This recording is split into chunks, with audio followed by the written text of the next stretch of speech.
kita lanjutkan ke penanya berikutnya untuk malam hari ini. Selamat malam Pak Pendeta, ada Roy di Laba. Roy bertanya, apa sikap yang harus saya ambil ketika saya berhadapan dengan pada pilihan yang menurut saya baik, tapi tidak diterima oleh banyak orang dengan penilaian mereka masing-masing, terlebih orang tua. Apa saya salah ketika saya tidak mendengar orang tua, tapi hal yang saya buat itu menurut saya tidak salah? Nah, salah atau tidak salah standarnya dari mana? Ini penting. Orang tua menganggap saudara salah. Banyak orang menganggap saudara salah. Menurut saudara, saudara tidak salah. Lalu, yang mana yang benar?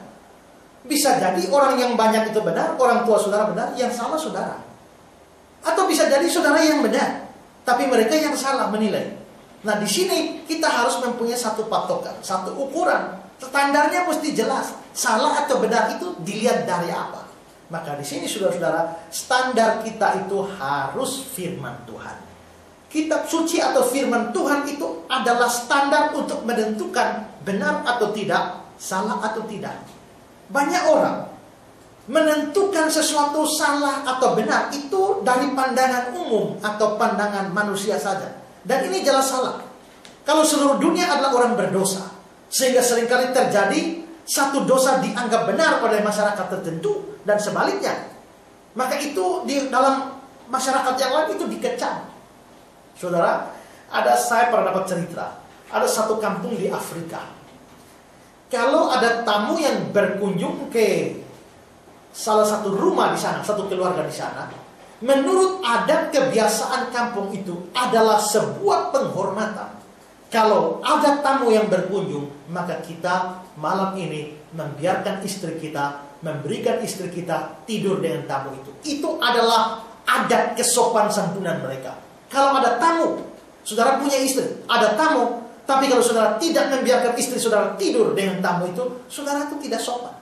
Tapi kalau ada tamu, saudara biarkan istri saudara tidur dengan tamu, itu sopan. Karena itu, dalam masyarakat seperti itu, membiarkan istri tidur dengan orang lain, itu tidak salah.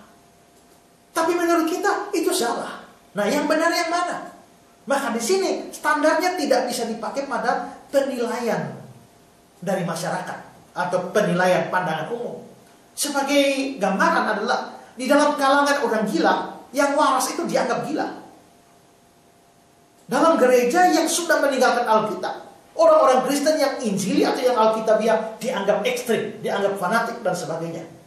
Karena itu saudara ya, jangan melakukan sesuatu hanya karena semua orang menyetujuinya, atau semua orang melakukannya. Dan jangan menolak melakukan sesuatu hanya karena banyak orang menentang itu. Bisa saja semua orang itu yang salah. Jadi standarnya pertama, tidak boleh pandangan umum, tidak boleh pandangan manusia. Kedua, tidak boleh berdasarkan suara hati atau hati nurani. Memang, kadang-kadang suara hati masih bisa dijadikan standar, tapi seringkali tidak bisa. Mengapa? Karena, pertama saudara, perlu diingat bahwa karena manusia berdosa, suara hatinya pun turut dikotori oleh dosa. Di dalam Titus 1 ayat 15, dia bilang begini, bagi orang suci, semua suci. Tapi bagi orang najis dan orang tidak beriman, satu pun tidak ada yang suci, karena baik akal maupun suara hati mereka itu najis. Karena itu suara hati atau hati nurani tidak lagi bisa jadi standar yang benar. Juga saudara ya, suara hati bisa dipengaruhi oleh pandangan umum atau pandangan sekitarnya. Seorang anak yang dibesarkan dalam lingkungan keluarga yang suka mencaci maki atau mengeluarkan kata-kata kotor, suara hatinya tidak akan menegur dia pada waktu dia mengeluarkan makian atau kata-kata kotor. Tapi kalau saudara dididik di dalam keluarga yang jarang atau bahkan tidak pernah mengeluarkan kata-kata kotor, pada waktu saudara menggunakannya, hati nurani saudara itu lalu akan berbicara. Jadi jelas bahwa suara hati nurani tidak bisa dijadikan standar yang akurat menentukan apakah sesuatu itu benar atau salah, dosa atau tidak.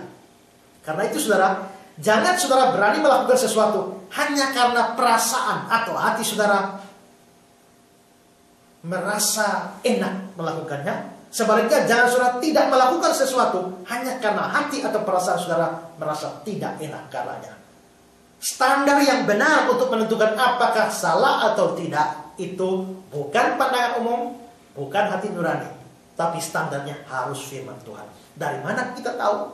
Dari pertama 2 Timotius 3 ayat 16. Dalam 2 Timotius 3 ayat 16, segala tulisan yang diilhamkan Allah memang bermanfaat untuk mengajar, untuk menyatakan kesalahan. Jadi ayat ini mengajarkan bahwa salah satu fungsi firman Tuhan adalah menunjukkan kesalahan. Jadi firman Tuhan itu seperti cermin bagi kita, yang kita pakai untuk melihat kejelekan-kejelekan kita. Dalam 1 Yohanes 3 ayat 4 dikatakan bahwa dosa adalah pelanggaran akan hukum Allah. Jadi kalau mau tahu itu dosa atau tidak, ya lihat firman Allah, dilanggar atau tidak.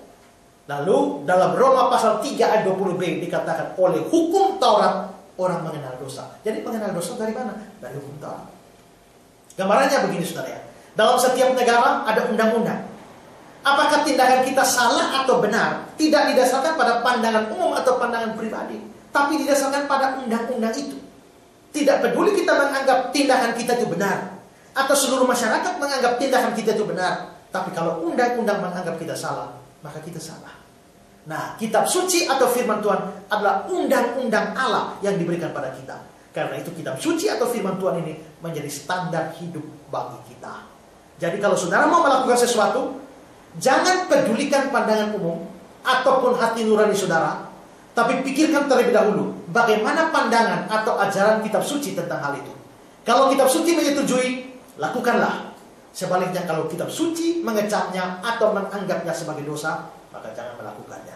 Dalam Kisah 5 ayat 29 dikatakan di sana, kita harus lebih taat kepada Allah daripada kepada manusia.